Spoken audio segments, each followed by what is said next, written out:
Hi friends, എല്ലാവർക്കും നമസ്കാരം. എല്ലാവർക്കും നമ്മളുടെ പുതിയൊരു വീഡിയോയിലേക്ക് സ്വാഗതം. ചുമയും കഫക്കെട്ടും വരാത്തവരായിട്ട് ആരും തന്നെ ഉണ്ടാകത്തില്ല. ചില ആളുകളിൽ ചുമയൊക്കെ വന്നു കഴിഞ്ഞാൽ പിന്നെ നിർത്താനേ പറ്റത്തില്ല, ചുമച്ചുകൊണ്ടേയിരിക്കും. ചുമ തന്നെ പല ടൈപ്പിലുണ്ട്. കുത്തി കുത്തി ചുമയ്ക്കുക, തൊണ്ട കരകരപ്പോടെ ചുമയ്ക്കുക. അതുതന്നെ കഫക്കെട്ടൊക്കെ ഒരുപാട് ആൾക്കാർ, പ്രത്യേകിച്ച് ഈ കോവിഡൊക്കെ വന്നതിന് ശേഷം നിരവധി ആൾക്കാർക്കാണ് ഈ ചുമയും കഫക്കെട്ടും വിട്ടുമാറാത്ത പനിയൊക്കെ വരുന്നത്.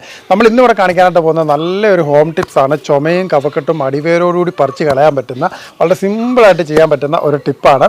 അപ്പോൾ ഈ വീഡിയോ കണ്ടുകൊണ്ടിരിക്കുമ്പോൾ തന്നെ നമ്മുടെ ഫേസ്ബുക്കിൻ്റെ പുതിയൊരു അൽഗോരിതം വന്നിട്ടുണ്ട്. മറ്റൊന്നുമല്ല, ഈ വീഡിയോയുടെ അടിയിൽ നിങ്ങൾ ഏതെങ്കിലും ഒരു കമൻറ്റ് ഇടുക. അതുപോലെ തന്നെ സൈഡിൽ കാണുന്ന ലൈക്ക് ബട്ടനോടൊന്ന് പ്രസ് ചെയ്തെങ്കിൽ മാത്രമേ ഇനി നമ്മൾ അപ്ലോഡ് ചെയ്യുന്ന വീഡിയോസുകൾ നിങ്ങൾക്ക് കാണാനായിട്ട് പറ്റത്തുള്ളൂ കേട്ടോ.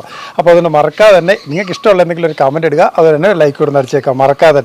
അപ്പോൾ നമുക്ക് എന്താണ് ആ ഒരു സിമ്പിളായിട്ടുള്ള ടിപ്പ് നമുക്കൊന്ന് കണ്ടു നോക്കാം. ഓക്കെ, അപ്പോൾ നമുക്ക് ഇവിടെ ആവശ്യമായിട്ടുള്ളത് വെറ്റിലയാണ്. വെറ്റില ധാരാളമായിട്ട് ആൻറ്റി ഓക്സിഡൻറ്റും വിറ്റാമിൻ സിയുടെയും ഒരു കലവറയാണ്. നമുക്ക് എല്ലാവർക്കും അറിയാം. ചുമയും കഫക്കെട്ടും ഒക്കെ വരുന്നതായിട്ടുള്ള സമയത്ത് ഇത് രണ്ട് രീതിയിൽ നമുക്കിത് ഉപയോഗിക്കാനായിട്ട് പറ്റും. ചെറിയ ചുമയോ കഫക്കെട്ടൊക്കെ ആണെന്നുണ്ടെങ്കിൽ 2 വെറ്റില എടുത്ത് ചവച്ചരച്ച് അതിൻ്റെ നീരിറക്കുക. ഇനി കുറച്ച് പഴകിയതാണെന്നുണ്ടെങ്കിൽ ഒരു 2 ചെറിയ ഉള്ളി കൂടെ ഇതിൻ്റെ നടുക്കായിട്ട് അങ്ങോട്ട് വെച്ച് കൊടുക്കണം.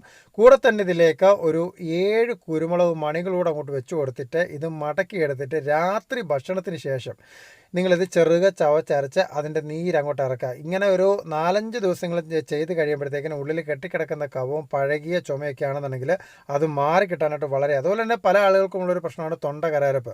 അപ്പോൾ അതിനായിട്ടൊക്കെ വളരെ എഫക്റ്റീവായിട്ടുള്ളൊരു സാധനമാണ് ഈ ഒരു വെറ്റിലയിൽ. ഇതുപോലെ ചെയ്ത് കഴിഞ്ഞാൽ കുട്ടികൾക്ക് ഇത് കൊടുക്കാം. കുട്ടികൾക്ക് കൊടുക്കുന്നതായിട്ടുള്ള സമയത്ത് തളിർ വെറ്റില എടുക്കാനായിട്ട് പ്രത്യേകം ശ്രദ്ധിക്കുക. ഇനി ഇത് നിങ്ങൾക്ക് ചെയ്യാനായിട്ട് പേടിയാണെന്നുണ്ടെങ്കിൽ, കുട്ടികൾക്ക് കൊടുക്കാൻ പേടിയാണെന്നുണ്ടെങ്കിൽ ഇതിൽ മറ്റൊരു ടിപ്പ് കാണിക്കുന്നുണ്ട്, അത് ചെയ്തേച്ചാലും മതി. ഈ വെറ്റിലയുടെ ഗുണങ്ങൾ പറയുകയാണെന്നുണ്ടെങ്കിൽ ഒരുപാടുണ്ട്. ഇപ്പോൾ നിങ്ങൾക്ക് പുറം വേദനയോ നടുവേദനയൊക്കെ വരുന്നതായിട്ടുള്ള സമയത്ത് 2-3 വെറ്റില എടുത്തിട്ട് അത് എണ്ണയിലിട്ട് നല്ലതുപോലെ ചൂടാക്കി ആ എണ്ണ നിങ്ങൾ തേക്കുകയാണെന്നുണ്ടെങ്കിൽ പുറം വേദനയോ കൈവേദനയോ മുട്ടുവേദനയോ ഒക്കെ മാറ്റാനായിട്ട് വളരെയധികം ഹെൽപ്ഫുള്ളായിരിക്കും. അങ്ങനെ ഒരുപാട് ഗുണങ്ങളുണ്ട് ഈ ഒരു വെറ്റിലയ്ക്ക്. ഇനി ഇപ്പോൾ കാണിക്കാനായിട്ട് പോകുന്ന ചെറിയ കുട്ടികൾക്ക് വേണ്ടിയിട്ടുള്ള ടിപ്പാണ്. സ്റ്റവ് ഓൺ ആക്കിയതിന് ശേഷം ഒരു തവി ഇതുപോലെ അങ്ങോട്ട് ചൂടാക്കി എടുക്കുന്നുണ്ട്. എന്നിട്ട് അതിലേക്ക് ഒരു പനിക്കൂർക്കയിലയാണ്. പനിക്കൂർക്കയില എല്ലായിടത്തും സുലഭമായിട്ട് കിട്ടുന്ന ഒരു സാധനമാണ്. നമുക്കിതൊന്ന് വാട്ടി എടുക്കേണ്ടതായിട്ടുണ്ട്. 1-2 പനിക്കൂർക്കയിലൊക്കെ വയ്ക്കാം.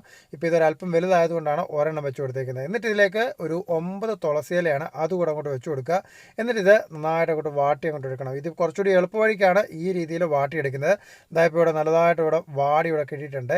ഇനി ഇത് പ്രസ് ചെയ്തെടുത്ത് അതിൻ്റെ ആ ഒരു നീര് മുഴുവൻ ഈ കാണുന്ന രീതിയിൽ അങ്ങോട്ട് എടുക്കണം.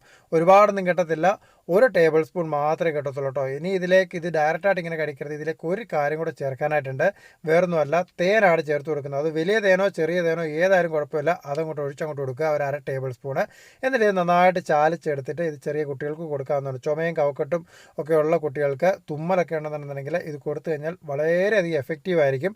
ഈ ഒരു വെറ്റിലയുടെ ടിപ്പ് നിങ്ങൾക്കറിയാവുന്ന എത്ര പേരുണ്ടെന്നുള്ളത് നിങ്ങളൊന്ന് കമൻറ്റായിട്ടൊന്ന് ഇട്ടേക്കുക. അതുപോലെ തന്നെ നിങ്ങൾക്ക് വെറ്റിലയുടെ മറ്റു ഗുണങ്ങളെ പറ്റിയിട്ടും കമൻറ്റായിട്ട് ഇടാവുന്നതാണ്. മറ്റ് സൈഡ് എഫക്റ്റുകളോ കാര്യങ്ങളോ ഒന്നും തന്നെ ഈ ഒരു ടിപ്പിനില്ല.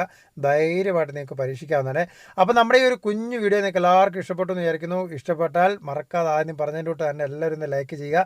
നിങ്ങളുടെ കൂട്ടുകാർക്ക് കൂടി ഈ വീഡിയോ ഒന്ന് ഷെയർ ചെയ്തേക്കണേ. ഒരുപാട് ആൾക്കാർ ഈ ചുമയും കഫക്കെട്ടുമായിട്ടൊക്കെ ബുദ്ധിമുട്ടുന്നുണ്ട്. അപ്പം നല്ലൊരു കിടിലൻ കിട്ടിക്കാച്ച വീഡിയോസുമായിട്ട് നമുക്ക് അടുത്ത ദിവസം ഉടനെ കണ്ടുമുട്ടാം. നിങ്ങളുടെ സ്വന്തം Lijo Mallassery, now signing out. Thank you.